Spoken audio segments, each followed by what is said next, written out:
Tulang belulang ini berasal dari seorang anak laki-laki yang berusia 8-12 tahun. Sebab matinya nggak bisa ditentuin, karena semua organ di dalam tubuhnya udah nggak ada dan udah diambil. Anak-anak kecil yang seharusnya masih sekolah, masih bermain, tapi malah dibunuh, dimutilasi, dan diambil alat kelaminnya.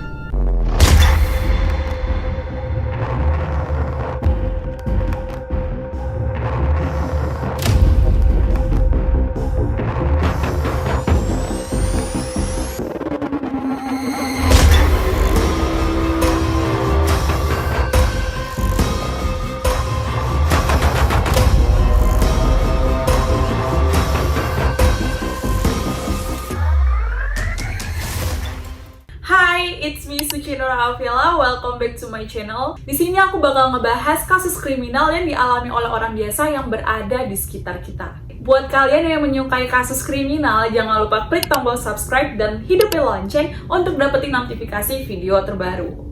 Kasus mutilasi dengan target korban anak laki-laki yang berusia 8-12 tahun yang berlokasi di Perawang, Kabupaten Siak, Provinsi Riau. Sebenarnya agak-agak sedep nih aku ngebahas kasus ini, tapi nggak apa-apa, it's okay. Nah, semuanya ini berawal dari ayahnya Delvi. Ayahnya Delvi ini menceritakan bagaimana cara untuk mendapatkan kekebalan tubuh. Caranya itu dengan mengumpulkan 7 alat kelamin anak kecil dengan jenis kelamin laki-laki. Setelah mendengarkan cerita ayahnya ini, timbul niatnya Delvi buat melanjutkan kebiasaan ayahnya dan kemudian mencari korban yang akan menjadi target selanjutnya.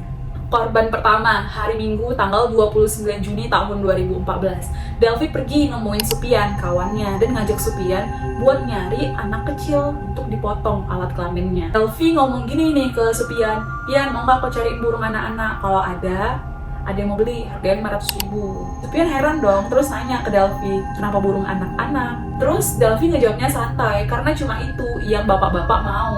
Karena Supian tertarik dengan jumlah uang yang ditawari Delvi, akhirnya Supian setuju. "Ayolah, aku mau." Terus Delvi ngejawab, "Yaudah, besok kita mulai ya." Supian ngusulin di mana tempat buat nyari anak-anaknya itu. "Besok kita cari di galian aja ya, soalnya banyak anak-anak mandi di situ." Nah, besoknya jam 3 sore, Delvi langsung pergi ke rumahnya Supian. Mereka berdua langsung pergi ke pergalian buat nyari anak-anak. Sampai di tempat galian, Delvi sama Supian nampak nih ada 4 orang anak-anak yang lagi mandi. Salah satunya ada anak-anak namanya Gea. Dengan akal busuknya, Supian ngebujuk Gea buat pergi ke warung beli kerupuk. Setelah berhasil ngebujuk Gea, mereka langsung pergi nih, tarik 3 pakai motor, pergi ke warung. Sampai di warung, Delvi minta ke Supian buat beli pisau cutter. Nah, setelah Supian beli pisau cutter, Delvi langsung ngebawa Supian sama Gea buat pergi ke hutan eukaliptus di dekat pos security PT Arara Abadi. Sampai di dalam hutan, Delvi bisik ke Supian, "Gimana kita bunuh anak nih?" Supian dengan mantap menjawab, "Iya." Supian langsung menyandarkan tubuh Gea ke pohon eukaliptus dan Delvi langsung nyuruh Gea buat buka celananya sendiri. Gea nurutin perintahnya Delvi, Gea ngebuka celananya. Abis Gea buka celananya, Delvi langsung mainin alat kelaminnya Gea. Nah, tujuan Delvi untuk mainin alat kelaminnya Gea itu buat ngeliat alat kelaminnya Gea ini menegang atau enggak. Di saat alat kemaluannya Gea ini udah tegang, Delvi langsung ngasih kode ke Supian, "Pas," gitu.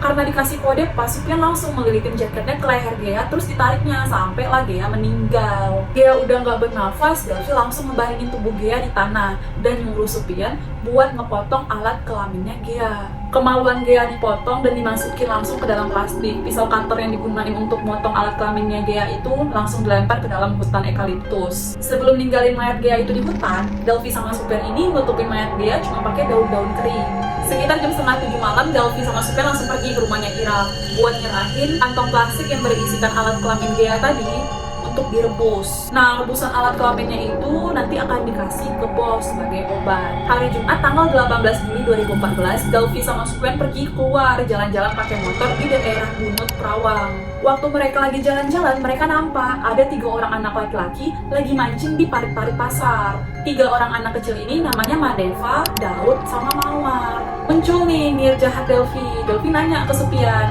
"Gimana Pian, kita bunuh anak-anak nih?" Supian ngejawab, "Yaudah ayo, soalnya aku lagi butuh duit." Supian mendekatkan diri ke 3 orang anak tadi, terus ngajak mereka nih buat pindah tempat mancing ke Sungai Naga. Soalnya di Sungai Naga itu emang banyak ikan. Ya karena anak-anak itu masih polos, gak ada pikiran apa-apa, ya mau-mau aja dong diajak pindah tempat mancing. Delvi sama Supian langsung naikin Madeva sama Mawar ke atas motor, jadi mereka gonceng 4. Sedangkan yang satu lagi, si Daud, itu ditinggal dengan alasan ntar dijemput lagi. Sesampainya di Sungai Naga, Delvi langsung mengajak Mawar dan Madeva buat mancing di tepi sungai. Tapi karena nggak dapat ikan, Delvi ngajak Mawar sama Madeva buat pindah lagi ke Sungai Kencong. Sampai di Sungai Kencong, mereka lanjut lagi nih mancing. Di saat mereka lagi mancing, Supian pergi ninggalin Delvi, Mawar sama Deva. Rupanya Supian pergi ngejemput Diki buat diajak mancing. Terus Supian juga minta ke Diki buat ngambil parang di rumahnya. Diki langsung ngambil parang di lemari, terus dikasihnya ke Supian. Sesampainya Supian sama Diki di Sungai Kencong, Delvi nyuruh Diki buat ngejagain Mawar. Soalnya Delvi mau ngajakin Madeva sama Supian buat pergi ke warung beli kue. Mereka bertiga pergi beli kue, tapi sampai di warung, Delvi ini nggak beli kue. Delvi malah beli kantong asoy warna bening, minuman, sama pisau cutter. Abis dari warung, Delvi langsung ngajakin Madeva sama Supian ini pergi ke jalan gambut, tepatnya di hutan eukaliptus dan akasia, di dekat Sungai Kencong. Delvi sama Supian langsung ngajakin Madeva ke jalan yang menurun. Delvi minta Madeva buat buka celananya sendiri, dan Madeva nurut ke Delvi, dibukanya nih celananya sendiri. Madeva dengan posisi berdiri disandarkan ke pohon, dan Delvi dengan posisi jongkok memainkan alat kelaminnya Madeva. Sedangkan Supian ngambil akar rotan yang ngelilit di pohon akasia, terus dililitkannya ke lehernya Madeva. Kemudian Delvi nyuruh Madeva buat mainin alat kemaluannya sendiri sampai tegang. Dan ketika sudah tegang, Delvi ngasih aba-aba ke Supian dengan ngomong pas. Mendengar kode pas, Supian langsung narik akar pohon yang dililitin di leher Madeva tadi sampai Madeva nggak bernafas. Supian langsung membaringkan tubuhnya Madeva ke tanah lalu memotong lehernya pakai parang. Setelah memotong lehernya, Supian membelah tubuhnya Madeva dari leher sampai pusar. Kemudian membelah bagian paha kiri dan paha kanan hingga lutut. Membelah lutut sampai pergelangan kaki dan membelah tangan mulai dari siku sampai ke pundak. Selanjutnya Supian menguliti semua bagian yang udah dipotong-potong tadi, kemudian dipotong-potong lagi jadi potongan-potongan kecil. Semua organ tubuh Madeva dipotong-potong termasuk jantung sama alat kelaminnya. Setelah selesai memotong-motong, Supian dengan dibantu Delvi langsung memasukkan semua daging-daging dan organ-organ itu ke dalam asoy plastik warna putih bening. Nah, di saat mereka lagi motong-motong terus masukin daging-daging itu ke plastik, mereka keingat sama anak kecil yang dititipinnya ke Diki tadi, si Mawar. Delvi sama Supian pergi ke tempatnya Diki untuk menjemput Mawar, tapi rupanya Mawar udah pulang. Karena Mawar udah pulang, jadi Diki diajak dong ke tempat Madeva dibunuh tadi. Sampai di lokasi, Supian lanjutin motong-motong kaki, perut, paha, dan memasukkannya ke dalam plastik asoy putih sampai terkumpul sebanyak 7 plastik. Supian memasukkan plastik-plastik daging tersebut ke dalam jaketnya, terus ngebuang pisau cutter tadi ke dalam hutan. Sebelum mereka pergi meninggalkan mayat Madeva yang udah nggak utuh lagi, mereka pergi ngambil daun-daun kering, terus ditutupi di atasnya biar nggak nampak. Setelah semua selesai, mereka bertiga pergi meninggalkan lokasi dan pergi ke warung tua, tetapi di simpang si Diki turun. Sesampainya di warung tua, Delvi sama Supian nawarin daging-daging manusia tadi ke inang-inang yang ada di warung tua itu. Mereka ngomong kalau daging manusia itu daging sapi, dan akhirnya laku 3 bungkus plastik dengan harga Rp105.000. Karena masih bersisa 4 kantong, mereka pergi lagi ke warung tua yang lain, terus nawarin lagi daging-daging itu. Akhirnya laku lagi nih ke inang-inang yang lain sebanyak 3 plastik dengan harga Rp85.000.